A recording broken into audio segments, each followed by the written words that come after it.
এবছরে বর্ষার আগে থেকে শুরু করে সমস্ত ছাদ বাগানীদের ছাদ বাগানে প্রচুর পরিমাণ ড্রাগনের ফুল ফুটতে শুরু করেছে। তেমনি ছাদ বাগানে আমারও ড্রাগন গাছে এবছরে প্রথম ফুল আসা শুরু হয়েছে। হ্যালো ফ্রেন্ডস, আমি কমল হোসেন এবং আপনারা দেখছেন গার্ডেনার ট্রিপস উইথ কমল।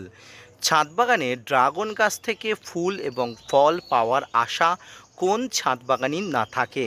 এই ড্রাগন এমন একটি ফল যেটি পুষ্টিকর, স্বাস্থ্যকর এবং আমাদের কাছে অত্যন্ত আগ্রহীপূর্ণ একটি ফল। ছাদ বাগানের সমস্ত ছাদ বাগানিরা আমরা ড্রাগন গাছকে নিয়ে আসি, পরিচর্যা করি, সার প্রয়োগ ফাঙ্গিসাইডের মাধ্যমে গাছকে বড় করে তুলি।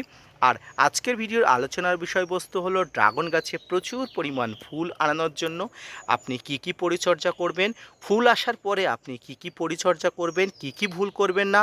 আসুন আজকের ভিডিও থেকে বিস্তারিত আলোচনা করুন এবং কিভাবে আপনি পরিচর্যা করলে প্রচুর পরিমাণ ফুলের দেখা মিলবে তাই নিয়ে থাকছে আজকের বিস্তারিত আলোচনা। না স্কিপ করে কন্টিনিউ করুন।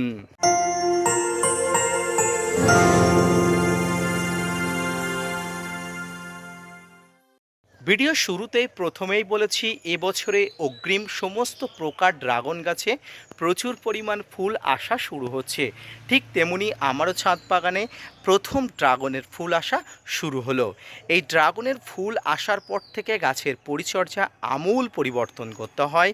গাছকে অত্যন্ত সতর্কমূলকভাবে পরিচর্যা করতে হয়। কোনোভাবেই কোনো ধরনের উল্টোপাল্টা খাবার কিন্তু গাছে প্রদান করা যায় না। প্রথমেই বলি, ড্রাগন গাছে ফুল আসার এখনও প্রচুর সময় আছে।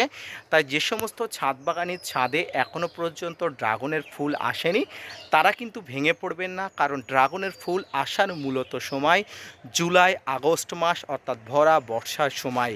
এই বর্ষাকালে মূলত ড্রাগন গাছে ফুল আসে। তবে এই মুহূর্তে ড্রাগনের যে ফুল এসে গেছে এগুলোর জন্য আপনাকে পরিচর্যা করতে হবে এবং এই ফুলগুলো যাতে আরও ঝেঁপে আসে, আরও প্রচুর পরিমাণ আসে, সেদিকে আপনাকে লক্ষ্য রাখতে হবে। প্রথমেই বলি, এই সময় যেটি করবেন না সেটি হলো এই সময় গাছের গোড়াতে কোনোভাবেই নাইট্রোজেন জাতীয় খাবার কিন্তু প্রদান করবেন না।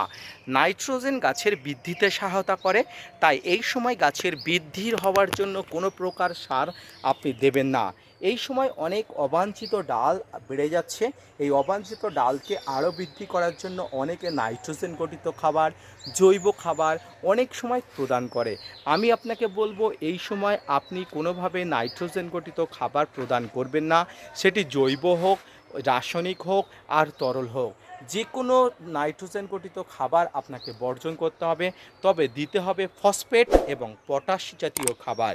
এই ফসফেট এবং পটাশ জাতীয় খাবার যদি আপনি গাছে ঠিকঠাকভাবে প্রদান করতে পারেন তাহলে গাছে যেমন ফুল আসবে, ঠিক তেমনি ফুল যে ডালগুলোতে আসেনি সেই ডালগুলোতে প্রচুর পরিমাণ কিন্তু আসার প্রবণতা সৃষ্টি হবে। দর্শক, এই মুহূর্তে যাদের ছাদ বাগানে ড্রাগনের ফুল এসে গেছে তারা ফসফেট এবং পটাশ জাতীয় খাবার গাছে প্রদান করবেন, এটি আমি এক্ষুনি বললাম। এই ফসফেট এবং পটাশ জাতীয় খাবার আপনি জৈবভাবে বা আপনি রাসায়নিকভাবে প্রদান করতে পারেন। জৈবভাবে ফসফেট জাতীয় খাবার প্রদান করতে চাইলে আপনি কলার খোসা ভালো করে গুলে আপনি প্রয়োগ করতে পারেন। আপনি ভালোভাবে কিন্তু পেঁয়াজের খোসা প্রয়োগ করতে পারেন গাছের গোড়াতে, রসুনের খোসা প্রয়োগ করতে পারেন।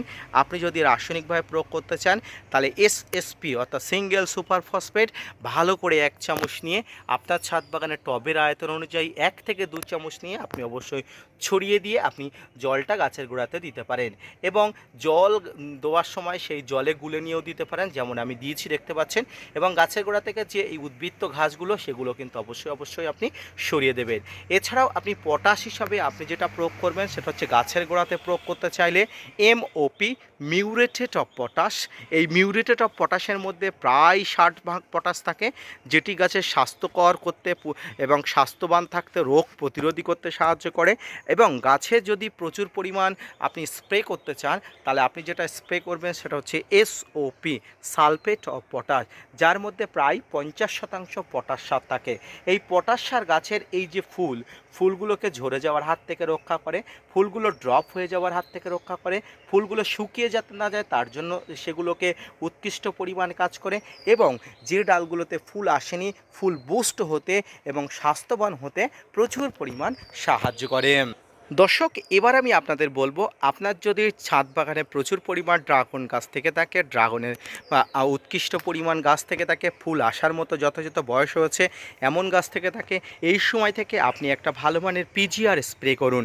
পিজিআর অর্থাৎ প্লান্ট গ্রোথ রেগুলেটর, ছাদ বাগানে যে কোনো গাছের বৃদ্ধি বন্ধ করে দিয়ে গাছের ফুল আনার জন্য যথাযথ কাজ করে এই পিজিআর। এই পিজিআরের মধ্যে আপনি প্লানোফিক্স, বুস্টার 2, আপনি বাম্পার প্রয়োগ করতে পারেন। আপনি মিরাকুলান কখনোই এখানে প্রয়োগ করবেন না, কারণ মিরাকুলান গাছের বৃদ্ধিতে সাহায্য করে। মিরাকুলানে থাকে ট্রাইকন্টানাল, এই ট্রাইকন্টানাল কিন্তু গাছের বৃদ্ধিতে সাহায্য করে। তাই আপনি এখন গাছের বৃদ্ধি চাইবেন না, এখন গাছ থেকে ফুল এবং ফল চাইবেন। তাই মিরাকুলান প্রয়োগ করা বাদ দিয়ে আপনি অবশ্যই বুস্টার 2 বা প্লানোফিক্স বা বাম্পার এই ধরনের পিজিআরগুলো আপনি স্প্রে করবেন। দর্শক, এই পিজিআরগুলো স্প্রে করলে দেখবেন 1 থেকে 1.5 মাসের মধ্যে আপনার ছাদ বাগানে প্রচুর পরিমাণ ড্রাগন গাছে ফুল আসবে এবং আপনার যে ডালগুলো উপযুক্ত পরিমাণ হয়েছে সেই ডালগুলো থেকে প্রচুর পরিমাণ ফুলের দেখা পাওয়া যাবে। দর্শক, এক্ষেত্রে একটা কথা বলে রাখি, ড্রাগন গাছে সবসময় ঝুলন্ত ডালে ফুল আসে, তাই ঝুলন্ত ডালে সবসময় আপনি পরিচর্যা করবেন বেশি, কোনো প্রকার কাটাই ছাঁটাই এই সময় করবেন না এবং গাছে এই সময় ভালোভাবে কীটনাশক ফাঙ্গিসাইড প্রয়োগ করবেন, যাতে কোনোভাবে কীটপতঙ্গর আক্রমণ গাছে না ঘটে।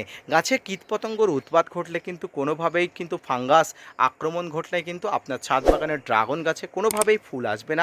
এদিকে কিন্তু আপনার অবশ্যই মনে রাখতে হবে, মাথায় রাখতে হবে, সেদিকে মাথায় রেখে কিন্তু আপনাকে পরিচর্যার দিকে মনোনিবেশ করতে হবে। ছাদ বাগানের ড্রাগন গাছ একটি ক্যাকটাস জাতীয় গাছ, প্রচুর পরিমাণ এখানে ফুল আনানোর জন্য আপনাকে অবশ্যই পরিচর্যা করতে হবে। তাই অবশ্যই সেটি মাথায় রেখে আপনি অবশ্যই গাছকে পরিচর্যা করুন। সার প্রয়োগ ফাঙ্গিসাইডের মাধ্যমে আপনি গাছকে আপনার মতো করে তুলুন।